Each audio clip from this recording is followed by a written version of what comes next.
வாடா சென்னையில் இருக்கிற ஈஸ்டர்ன் காட்ஸை உனக்கு சுற்றி காமிக்கிறேன்னு சொல்லிட்டு என்னோட NRI ஃப்ரெண்டை கூட்டிகிட்டு போன இடத்த தான் இன்றைக்கி பார்க்க போகிறோம். சென்னையில் ஈஸ்டர்ன் காட்ஸ், ஆமாங்க, சென்னையில் ஈஸ்டர்ன் காட்ஸ் மட்டும் இல்லை, இந்த மாதிரி ஏகப்பட்ட ஸ்பாட்ஸ் இருக்குது. இந்த மாதிரி எக்கச்சக்கமான ஸ்பாட்ஸை உங்களுக்கு தெரிஞ்சுக்கணும்னா நம்ம பேஜை ஃபாலோ பண்ணி வச்சுங்க. ஈஸ்டர்ன் காட்ஸுக்கு போகிறதுக்கு முன்னாடி இந்த மாதிரி ஒரு ரயில்வே ட்ராக் வருது. அந்த ரயில்வே ட்ராக்கில் வெயிட் பண்ணி காத்திருந்து 1/4 நூற்றாண்டு கழிச்சு தான் நம்ம ட்ராக்கை தாண்டி வந்துட்டு இருக்கோம். ஒரு வழியாக 450 ட்ரெயின் கிராஸ் ஆனதுக்கு அப்புறமா நான் ட்ராக்கை கிராஸ் பண்ணி வந்த இடம் தான் மலை அடிவாரம். ஈஸ்டர்ன் காட்ஸ்னு எங்கடா இழுத்து அடிச்சுருக்கிறேன்னு கேட்குறீங்க.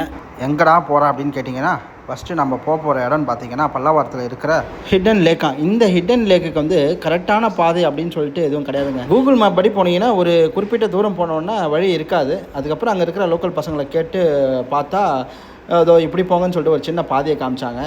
அந்த பாதை அந்தளவுக்கு சரியாக இல்லை. நீங்கள் அதை தாண்டி இறங்கி போனீங்கன்னா இந்த மாதிரி ஒரு வியூ இருக்குது, அட்டகாசமான வியூ. பட் ஆனால் இதுக்கு நீங்கள் உள்ளே போய் குளிக்கலாம் முடியாது.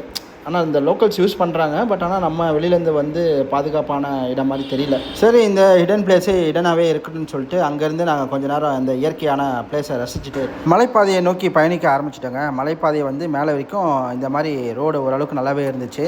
மேலே போனால் இந்த மாதிரி ஒரு வியூ இருக்குன்னு நாங்கள் எக்ஸ்பெக்ட் பண்ணல. நல்லாவே இருந்துச்சு. அது இல்லாமல் ஒரு 2-3 வியூ பாயிண்ட்ஸு ப்ளஸ் வந்து ஏர்போர்ட் வியூ இந்த மாதிரி நிறைய இருக்குது. அது மட்டும் இல்லாமல் மேலே இன்னொரு பிளேஸ் இருக்குங்க. இதை பற்றின ஃபுல் ஸ்டோரி நான் அடுத்தடுத்த வீடியோ சொல்ல போகிறேன். இணைந்திருங்கள். This is Sasikumar Paranthaman signing off. Take care. Bye bye.